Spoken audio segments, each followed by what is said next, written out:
All right. So a couple last things here with scientific notation. Um, we can do multiplication or division, and essentially, we can do them in this notation. So obviously you can like convert them back to standard form and like multiplying everything out, but that kind of defeats the whole purpose of having this as a shorthand. Addition subtraction doesn't really work as well, right?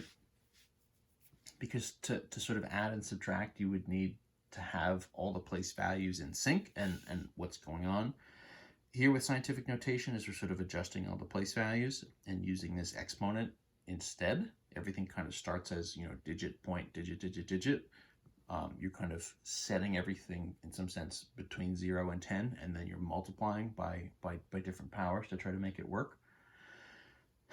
In any event, multiplication and division, however, both will work. Actually, and maybe what I'll do is I have the multiplication rule written out here. Maybe I'll just give you both of them, and then we'll just do a couple examples.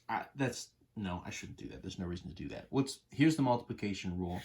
So if I have sort of number 1, a times 10 to the m, times number 2, b times 10 to the n, it's essentially, I think in some sense exactly what you would expect, which is you're going to multiply your two sort of base numbers together, a times b, and then just because this is really exponents, right, you're going to get times 10 to the m plus n. So you're going to add those two values together in the exponents, and you're just going to multiply your stuff out in front. So let's take, for example, 2.5 times, 10 to the 12, right? We'll try to do big numbers here so that this is actually effective. Let's multiply by 3.0 times 10 to the 18 or something, right? So these are really big numbers. I couldn't tell you off the top of my head how big they are, but they're, plenty big, very big. So rather than have to write out all these zeros, 12 and sort of 18 of them, right? All I'm going to do is, 2.5 times 3, that's just a 7.5, right? Times, 10 to the 12 plus 18 would be 10 to the 30. So 2.5 times 3 is 7.5, right? 10, if I add the powers together, I'm going to get 10 to the 30. This is still in scientific notation, right?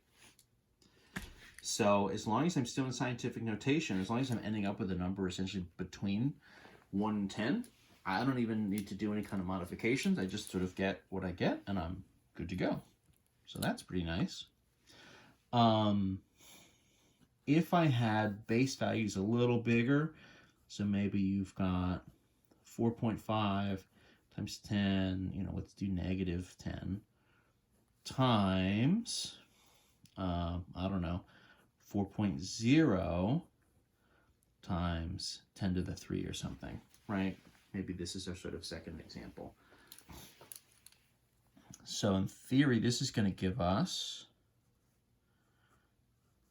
4.5 times 4 times 10, so then this is negative 10, but then plus 3.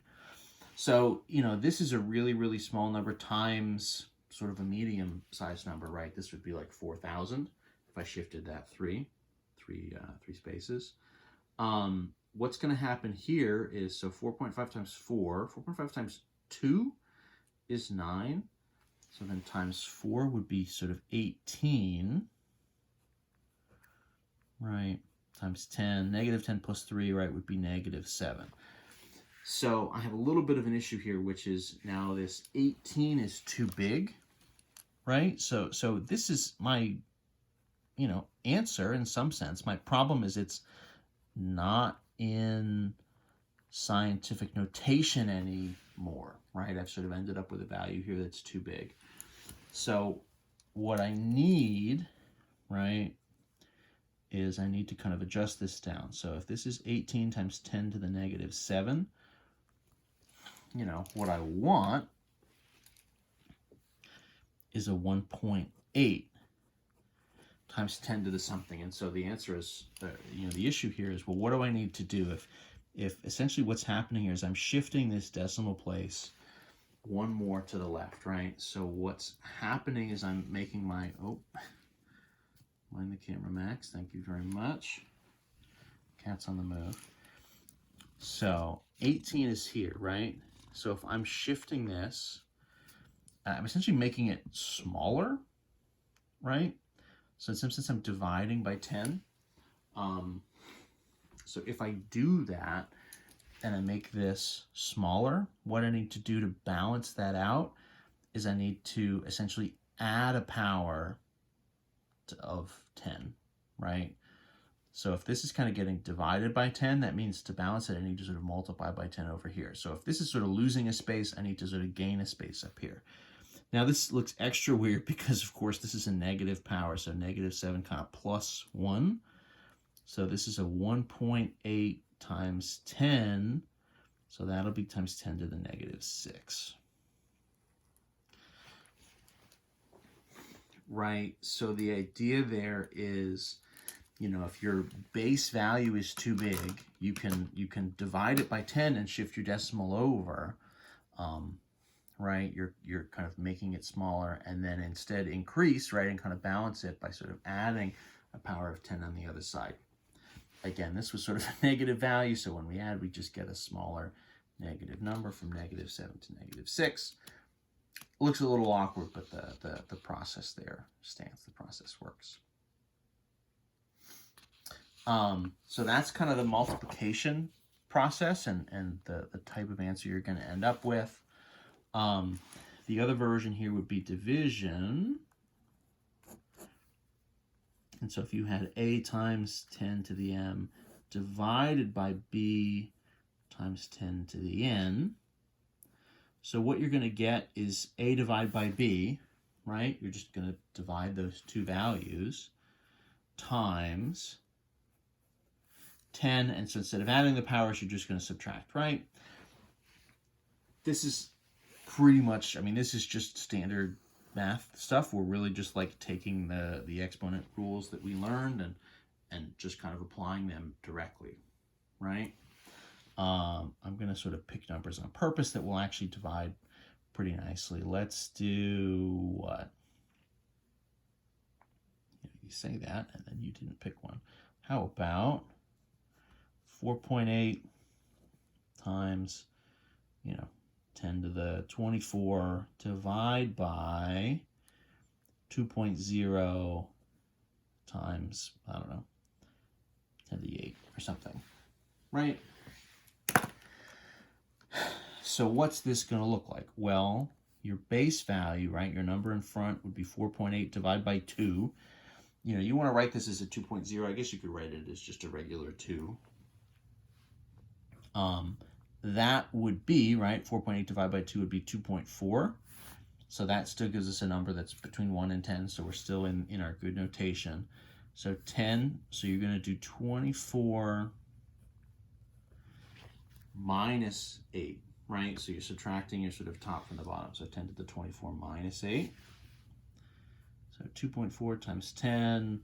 What are we going to be left with here? So 420, so then that'll be 16, right? 10 to the 16. And that's our answer. It saves us from having to write out all these zeros, right? We'd still be writing zeros probably by the time now that we've actually solved this problem. So that's pretty helpful. That's a good sign.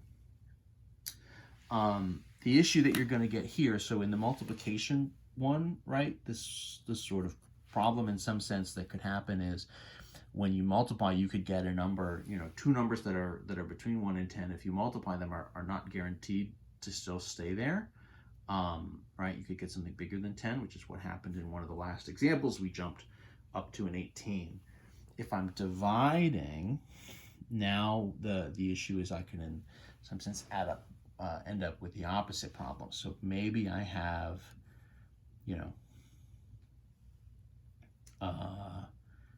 6.3 times, 10 to the 19 divided by 7.0, let's do times 10 to the negative 8 or something, right? So what's going to happen here? So this is 6.3 divided by 7. 63 divided by 7 would be 9, right? But 6.3 then would be 0.9. So we're going to have to deal with that. This would be 10, right? So then this would be 19 kind of minus a negative 8. That would be, right, sort of double negative 8 minus 8 would be plus 8. So that's going to be times 10, 19 plus 8. So then that's going to be 27. That's an interesting thing just to sort of pause on for a second. So what just happened? We just got an even bigger number than we started with. Why is that? This was already really big. And I'm dividing. Your intuition probably says, when we divide, shouldn't we get something smaller? But if this is a negative power on the bottom, right, 7.0 times 10 to the negative 8, that means that bottom value is actually very, very small, right?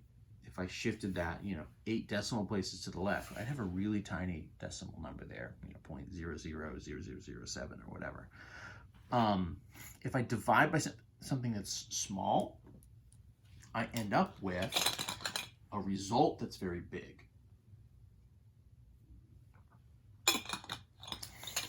Right, and so that's what's happening here. You can kind of see all these rules come together with, in theory, what should sort of be happening. So dividing by small numbers means dividing with a negative on the bottom. Means when I do this rule, this division rule that's coming from the quotient rule, if I subtract that negative, I'm actually adding it, and I'm getting a bigger number, right? All this stuff kind of fits together nicely, all these little puzzle pieces. Now, the one thing it doesn't fit is 0.9.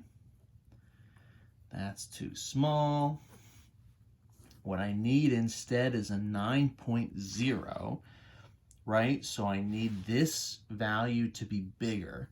And so to balance that out, right, I essentially need to sort of multiply this by 10. So in some sense, what I'm going to do is borrow from the 10 that's here, right? I've got 27 of them. So if I kind of use one of them and multiply, the power there would sort of drop, right? So 0.9, to jump that up to a 9.0, it means I had to multiply by 10.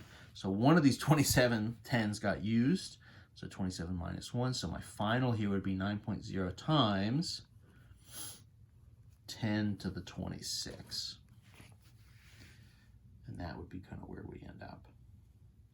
So doing the multiplication and division, right, the steps are there. They're pretty reasonable. They're pretty fast. Your limitation is kind of only that you might end up sometimes with an answer that's not technically in scientific notation anymore. So you need to do just a quick adjustment and sort of shift it around. But that's possible. It's doable. It's not the worst thing that ever happened. So if you need to, do it, right? Not a big deal. Just sort of make it happen. You can adjust and go from there. In any event, that's the end of 8.2. That's a lot of the exponent stuff we're going to focus on. 8.1 and 8.2 is sort of all of our different exponent rules, positive and negative, all together, and then this sort of scientific notation application. So we'll do some other new stuff next in 8.3. So I'll see you next time for 8.3.